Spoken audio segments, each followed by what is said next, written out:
نحمده ونصلي ونسلم على رسوله الكريم اما بعد فاعوذ بالله من الشيطان الرجيم بسم الله الرحمن الرحيم فإذا سويته ونفخت فيه من روحي فقعوا له ساجدين صدق اللہ العظیم۔ اللہ رب العالمین کی توفیق سے آج ہم جس موضوع پر گفتگو کرنے کا ارادہ رکھتے ہیں اس کا تعلق انسان کی فکری، انسان کی اعتقادی، انسان کی عملی، انسان کی انفرادی اور اجتماعی زندگی سے ہے۔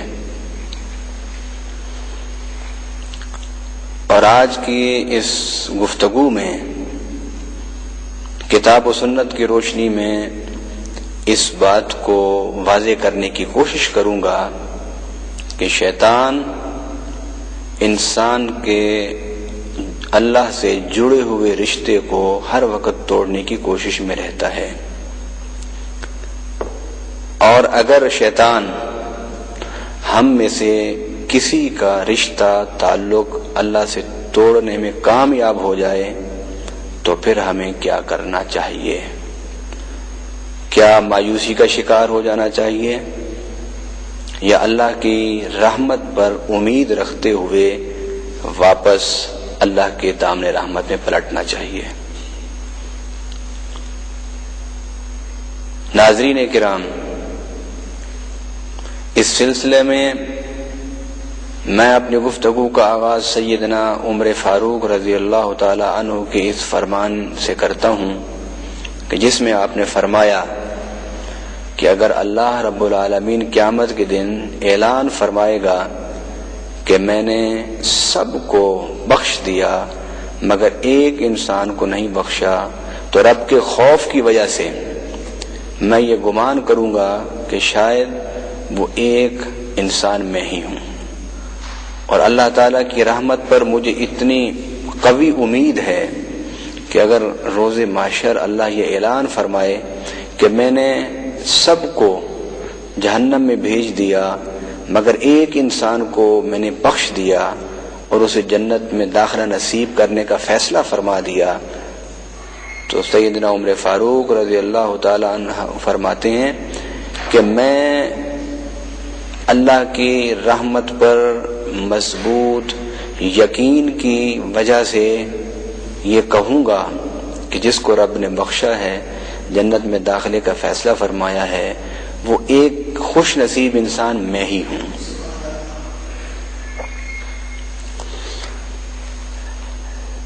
ناظرین کرام، انسان کو اللہ رب العالمین نے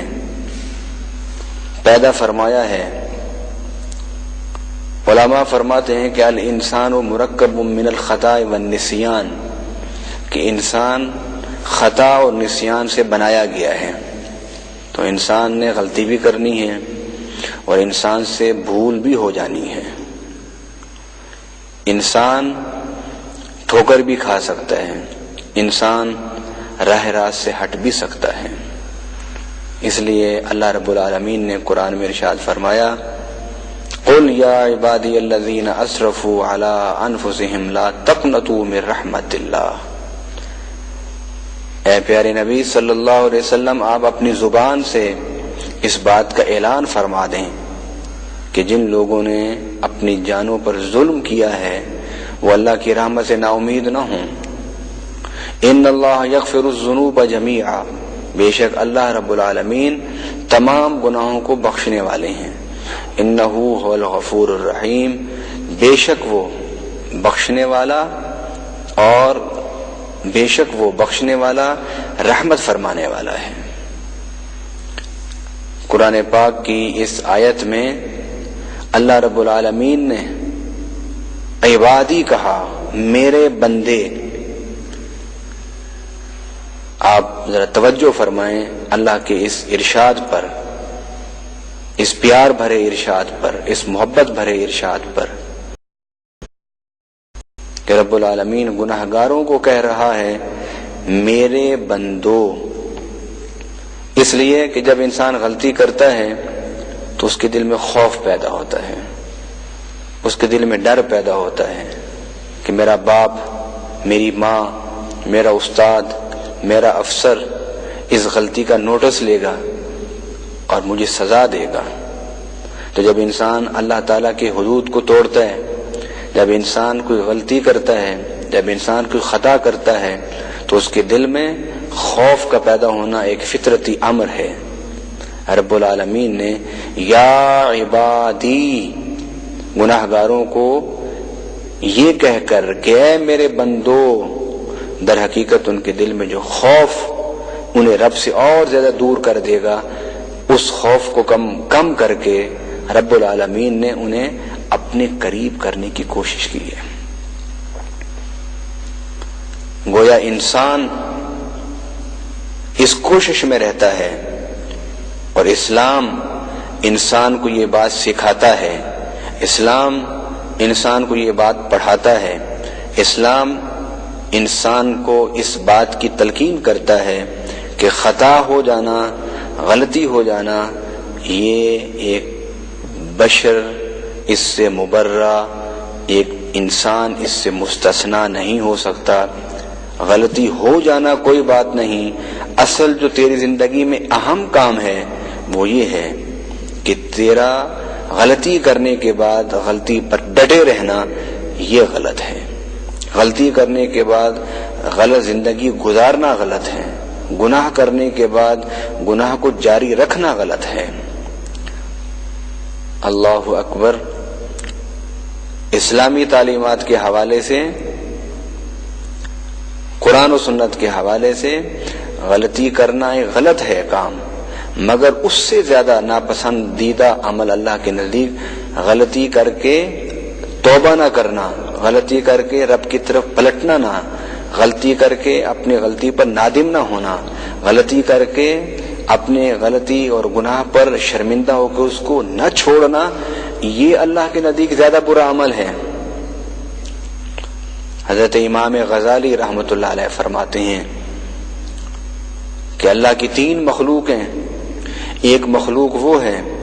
جو غلطی کر نہیں سکتی،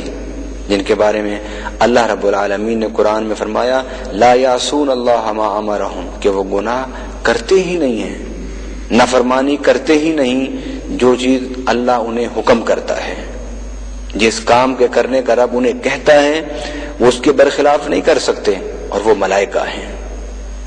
اور فرمایا کہ ابلیس نے اللہ کے حکم کی نافرمانی کی، گناہ کیا، پھر اس غلطی اور نافرمانی پر ڈٹ گیا، اور نہ صرف ڈٹا بلکہ اس کو اس نے صحیح قرار دیا۔ فرمایا وہ جن ہے، وہ ابلیس ہے، وہ شیطان ہے۔ اور اس کے مقابلے میں حضرت آدم علیہ السلام کو اللہ نے کہا وَلَا تَقْرَبَا هَذِهِ الشَّجَرَةَ، کہ اس درخت کے قریب نہ جانا۔ حضرت آدم علیہ السلام قریب چلے گئے، اور رب نے جس کام سے روکا تھا وہ ان سے ہو گیا، کیا نہیں، ہو گیا، کیونکہ قرآن خود کہتا ہے وَلَقَدْ عَهِدْنَا إِلَىٰ آدَمَ مِنْ قَبْلُ فَنَسِيَ وَلَمْ نَجِدْ لَهُ عَزْمًا، کہ ہم نے آدم سے ایک عہد لیا تھا، ہم نے آدم سے ایک قرار لیا تھا، ہم نے آدم سے ایک وعدہ لیا تھا۔ فناسیہ، اس عہد کو، اس وعدے کو آدم بھول گئے تھے۔ ولم نجد لہ عزما،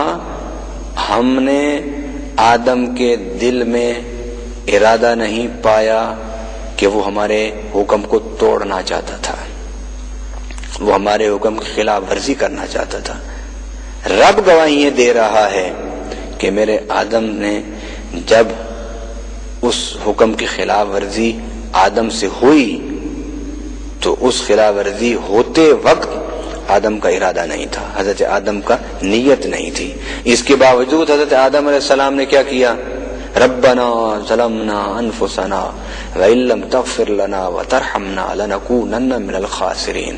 اے اللہ ہم سے ظلم ہو گیا، ہم سے غلطی ہو گئی، تو معاف فرما دے۔ رب کہہ رہا ہے کہ ارادہ نہیں تیرا، اور اللہ کے خوف، اللہ کے سامنے تضرع، اللہ کے سامنے خشوع، اللہ کے سامنے گریہ، اس حد تک حضرت آدم علیہ السلام کا تھا کہ آپ نے اسی وقت اللہ کی بارگاہ میں سر بسجود ہو کر کہا کہ اے اللہ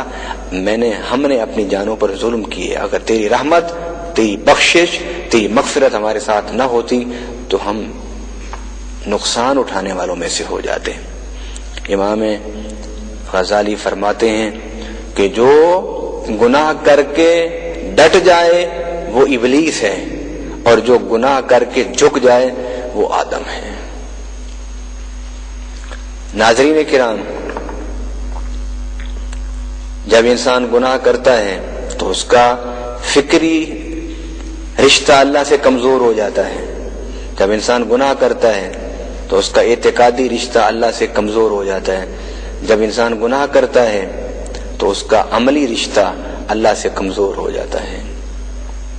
کیا ہمیں اس رشتے کو اور زیادہ کمزور کرنا چاہیے مزید گناہ کر کے، یا ایک گناہ کے بعد پھر واپس پلٹ جانا چاہیے؟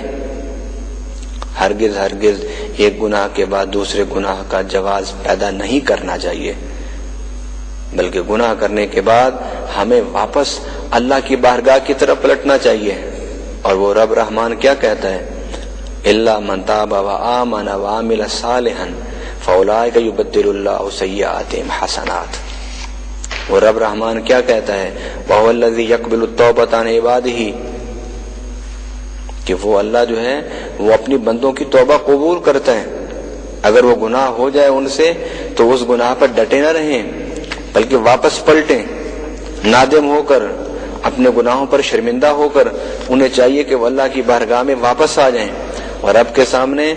آنسو بہا کر اپنے گناہوں کی معافی مانگیں۔ نبی پاک صلی اللہ علیہ وسلم کا فرمان ہے کہ اگر تمہارے گناہ سمندر کی جھاگ کے برابر بھی ہو جائیں تو پھر بھی اللہ کی رحمت سے مایوس نہ ہو۔ اگر تمہارے گناہ پہاڑوں کے برابر بھی ہو جائیں تب بھی رب کی رحمت سے مایوس نہیں ہونا، بلکہ کیا کرنا ہے؟ فرمایا کہ توبہ کرنی ہے، نادم ہونا ہے، رونا ہے اپنے گناہوں پر، تو اللہ تعالیٰ تمہاری توبہ کرنے کی برکت سے تمہارے گناہوں کو معاف کر دے گا۔ اور صرف معاف کرنے کی